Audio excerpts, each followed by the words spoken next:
Good morning बच्चों, राधे राधे, जय श्री कृष्णा। मैं सूर्यकांत यादव बेटा फिर से एक बार मैं आप लोग के सामने अपनी अगली वीडियो के साथ आ गया हूँ। इसके पहले हम जो पढ़ाए थे, आपको पढ़ाए थे sentence and origin of sentence, kinds of sentence बेटा। और आज हम बात करते हैं, आज की हमारी जो टॉपिक होगी वो होगी part of sentence. Part of sentence का मतलब होता है बेटा वाक्य के भेद। ठीक है, तो आज इस पे हम लोग बात करेंगे। तो लेट्स स्टार्ट करेंगे। पार्ट ऑफ सेंटेंस का मतलब क्या होता है? वाक्य के भेद। अब करेंगे there are two part of sentence. There are two part of the sentence, यानी जो सेंटेंस होता है बेटा, करें उसके जो है दो भाग होते हैं। पहला होता है सब्जेक्ट। सब्जेक्ट का मतलब क्या होता है? आपका कर्ता होता है। और दूसरा होता है बेटा आपका प्रेडिकेट। प्रेडिकेट का मतलब क्या होता है? विधेय होता है। And these are two parts of the sentence, right. अब जैसे फॉर एग्जांपल के लिए मैंने ले लिया है कि Ram is going to market. Ram is going to market. Ram क्या कर रहा है? बाजार जा रहा है। तो इस सेंटेंस के बेटा देखो दो पार्ट हुए। पहला पार्ट हुआ क्या आपका? सब्जेक्ट, यानी सब्जेक्ट का मतलब क्या हो गया? राम, यानी सब्जेक्ट जिसके द्वारा काम का होना पाया जाता है, जो कोई काम करता है वो क्या कहलाता है बेटा? आपका सब्जेक्ट कहलाता है। और इज गोइंग टू मार्केट ये क्या हो जाता है? आपका प्रेडिकेट हो जाता है। तो इस प्रकार से क्या था, यानी कोई भी सेंटेंस होता है उस सेंटेंस का क्या होता है? दो पार्ट होता है। तो अब हम बात कर लेते हैं किसका? सब्जेक्ट का बेटा। यानी ये सब्जेक्ट क्या चीज होता है? What is a subject? आपके दिमाग में क्वेश्चन आता होगा कि व्हाट इज अ सब्जेक्ट। क्या क्वेश्चन बन रहा है? कह रहे हैं कि व्हाट इज द सब्जेक्ट, यानी सब्जेक्ट क्या होता है। तो सब्जेक्ट का मतलब क्या होता है? सब्जेक्ट का मतलब क्या होता है? कर्ता होता है बेटा, जैसा कि मैंने आप लोगों को ऊपर लिख दिया है। सब्जेक्ट मतलब कर्ता होता है। अब इसकी डेफिनेशन क्या होती है? डेफिनेशन होती है doer is called, doer is called subject. Doer is called subject, यानी मतलब कार्य करने वाले को ही क्या कहा जाता है? कर्ता कहा जाता है। डोयर का मतलब क्या होता है बेटा? यानी जो काम को करता है, जिसके द्वारा कोई भी एक्शन परफॉर्म किया जाता है, वो क्या होता है? आपका डोयर होता है, कर्ता होता है। एक डेफिनेशन और होती है, करें कि अ पर्सन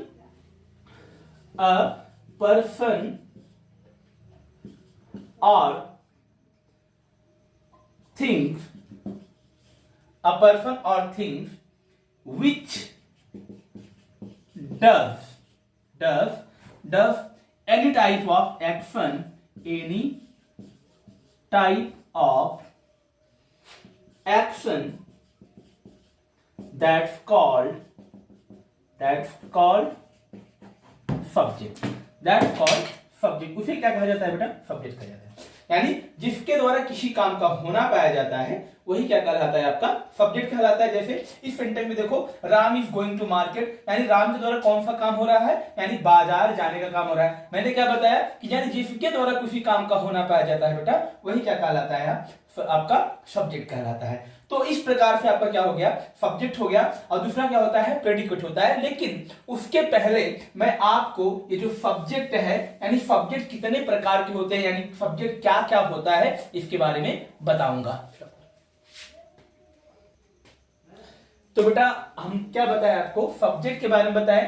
पहले सब्जेक्ट मतलब कर्ता होता है। Doer is a called subject, जिसके द्वारा किसी कार्य का होना पाया जाता है या जिसके द्वारा कोई काम किया जाता है, वो क्या कहलाता है? आपका सब्जेक्ट कहलाता है। जैसे एग्जांपल के लिए अगर एक एग्जांपल और मैं लिख लूं, जैसे मैंने कह दिया कि राम ईट्स फूड, यानी राम क्या करता है? खाना खाता है। राम मतलब क्या हो गया? एक नाम हो गया, यानी जिसके द्वारा कोई काम किया जा रहा है। ठीक है, इसको ऐसे भी कर सकते हैं, a person who does any action that is called the subject. तो यहाँ पे राम के द्वारा क्या किया गया? काम किया गया। वो काम कौन है? ये ईट हो गया, यानी खाना खाने का। और वो क्या कर खा रहा है? फूड खा रहा है, यानी खाना खा रहा है। तो इससे पता चलता है कि राम क्या है? एक डोयर है, यानी काम को करने वाला है। तो अब बेटा ये जो सब्जेक्ट होता है, यानी जो यहाँ पे जैसे क्या होता है, कभी कभी क्या देखेंगे कि यहाँ पे एक सब्जेक्ट, एक वर्ड होता है जो सब्जेक्ट का काम करता है। कभी कभी एक से अधिक वर्ड आ जाते हैं, एक से अधिक वर्ड होते हैं, तब भी सब्जेक्ट हो जाता है। यानी कभी कभी एक से दो से या तीन वर्ड भी आकर क्या होता है? पूरा सब्जेक्ट का काम करते हैं, तब सब्जेक्ट का निर्माण होता है। तो उसी केस में बेटा मैंने बताया है कि पार्ट ऑफ सब्जेक्ट, यानी सब्जेक्ट के भाग कितने होते हैं। यानी एक क्या हो जाता है? आपका क्वालिफायर हो जाता है। दूसरा क्या हो जाता है? हेडवर्ड हो जाता है। क्या हो जाता है? क्वालिफायर हो जाता है और हेडवर्ड हो जाता है। कभी कभी क्या होता है बेटा कि सेंटेंस में क्वालिफायर और हेडवर्ड, यानी क्वालिफायर का मतलब क्या होता है? विशेषण या एडजेक्टिव कह लीजिए, और हेडवर्ड का मतलब क्या होता है? मुख्य शब्द होता है। यानी ये दोनों मिलकर क्या बनते हैं, आपका सब्जेक्ट बनाते हैं, यानी ये दोनों मिलकर सब्जेक्ट बनाते हैं। और कभी कभी क्वालिफायर के रूप में क्या हो जाते हैं, तीन आ जाते हैं, सॉरी तीन आ जाते हैं। पहला क्या हो जाएगा, पहला कह रहे हैं कि डिटरमिनर हो जाएगा, दूसरा क्या हो जाता है आपका एडजेक्टिव हो जाता है, क्या हो जाता है एडजेक्टिव हो जाता है, और तीसरे में क्या हो जाता है आपका मुख्य शब्द हो जाता है। ठीक है, इस प्रकार से क्या होता है आपका सब्जेक्ट का निर्माण हो जाता है। यानी कभी कभी क्या हो जाएगा, डिटरमिनर भी रहेगा, एडजेक्टिव रहेगा, और उसके बाद क्या रहेगा, हेड वर्ड रहेगा। यानी इस प्रकार यानी तीनों चीजें मिलकर क्या बनाते हैं, सब्जेक्ट बनाते हैं। तो एग्जांपल के रूप में आपको समझाना चाहूंगा, ठीक है, एग्जांपल के रूप में मैं आपको समझाना चाहूंगा, जैसे कि अ ब्लाइंड मैन, अब करें कि blind man, right, a blind man. अब आ क्या है, ये क्या होता है, ये बेटा कहते हैं डिटरमिनर होता है। डिटरमिनर का मतलब क्या होता है, दृढ़ता सूचक शब्द। ठीक है, दूसरा क्या है एडजेक्टिव, एडजेक्टिव का मतलब क्या होता है, विशेषण होता है। और तीसरा कह रहे हैं कि हेडवर्ड, हेडवर्ड का मतलब क्या होता है, मुख्य शब्द होता है। अब कह रहे हैं कि a blind man, a blind man, तो यहाँ पे ए क्या हो गया, डिटरमिनर हो गया, यानी जो चीजों को निश्चित कर रहा है, यानी मतलब यह है कि आदमी कितना है, एक है। और फिर उसके बाद एडजेक्टिव क्या होता है, क्वालिफायर क्या होता है आपका,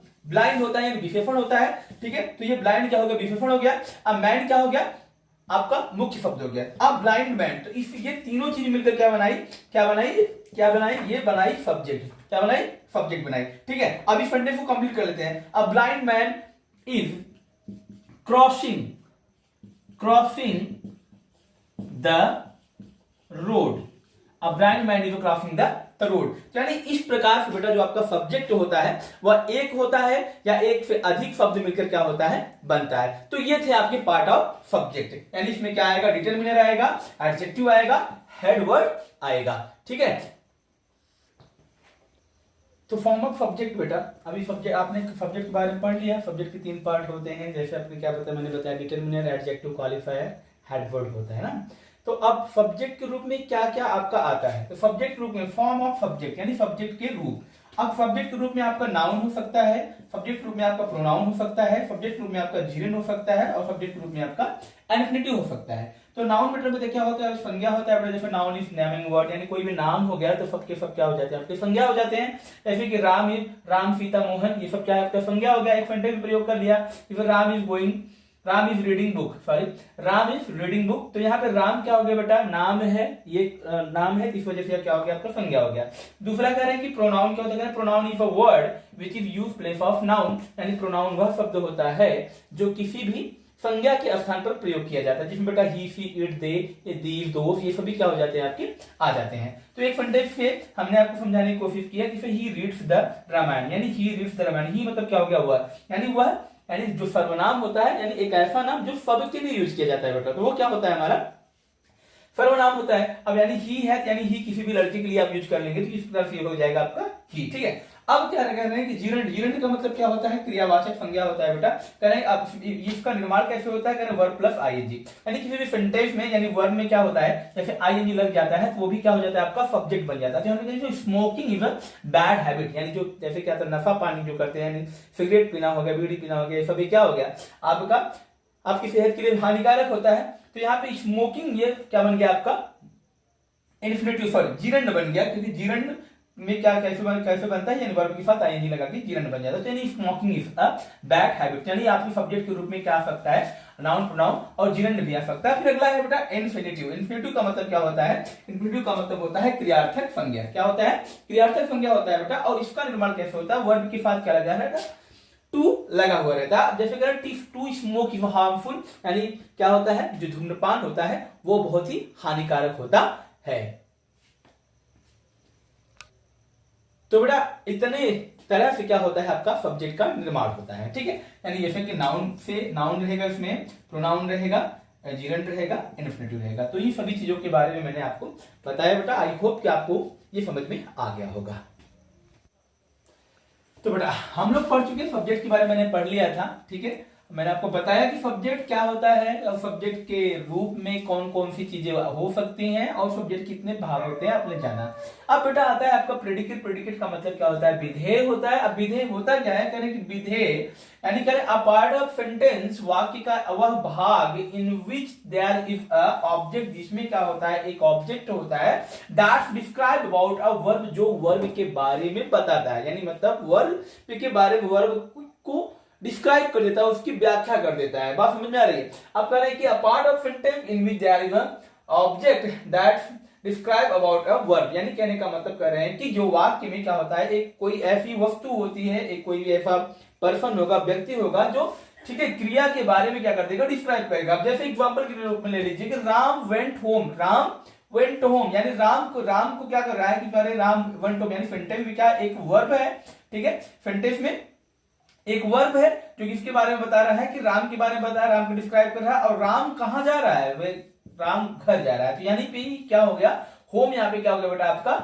ये आपका ऑब्जेक्ट हो गया, ठीक है, होम क्या हो गया, ऑब्जेक्ट हो गया। तो ये हो गया आपका, ठीक है, ऑब्जेक्ट। अब कह रहे हैं कि पार्ट ऑफ प्रेडिकेट, प्रेडिकेट के कितने भाग होते हैं, तो बेटा प्रेडिकेट में क्या होते हैं, प्रेडिकेट में क्या आएंगे, आपका वर्ब आएगा, ठीक है, उसके बाद ऑब्जेक्ट आएगा और उसके बाद फिर ऑब्जेक्ट आएगा। आपको लग रहा होगा सर दो ऑब्जेक्ट क्या बता रहे हैं, तो बेटा ऑब्जेक्ट में क्या होता है, एक इनडायरेक्ट ऑब्जेक्ट होता है और एक क्या होता है, एक डायरेक्ट ऑब्जेक्ट होता है। बात समझ में आ रही है? डायरेक्ट ऑब्जेक्ट में क्या होता है, सॉरी इनडायरेक्ट ऑब्जेक्ट में क्या होता है, जितनी भी नॉन लिविंग थिंग्स होती हैं, जैसे देम हो गया, मी हो गया, अस हो गया, इस प्रकार की जो चीजें होंगी बेटा वो क्या कहलाएंगी, आपकी इनडायरेक्ट ऑब्जेक्ट कहलाएंगी। और जो चीजें नॉन लिविंग्स होती हैं, नॉन लिविंग जैसे टेबल, कुर्सी, मेज, बुक, कॉपी, कलम, पेन, ये सभी चीजें जो होती हैं वो नॉन लिविंग थिंग्स होती है बेटा, वो कहलाते हैं आपकी डायरेक्ट ऑब्जेक्ट, ठीक है। तो एग्जांपल के रूप में आपको समझाने की कोशिश किया हूं, जैसे कि मोहन, मोहन तो आपका सब्जेक्ट हो गया क्योंकि इसको जरा काम हो रहा है, कह रहे मोहन गेव मी अ पेन, यानी मोहन ने मुझे एक कलम दी। तो मी बेटा क्या हो गया, मी आपका ऑब्जेक्टिव केस हो गया और ये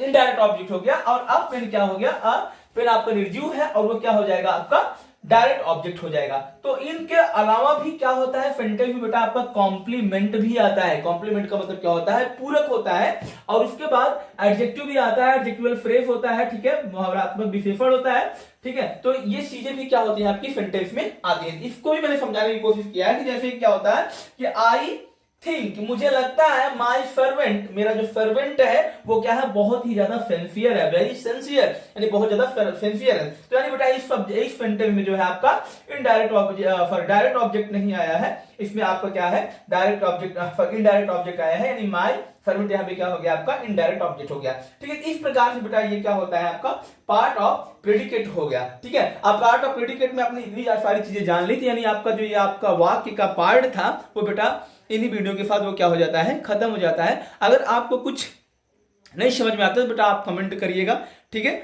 और इस प्रकार से आपका ये टॉपिक अभी कंप्लीट होती है। अब अगले टॉपिक में फिर आपसे मुलाकात करूंगा, तब तक के लिए जय हिंद, जय Shri Krishna, Radhe Radhe, have a nice day.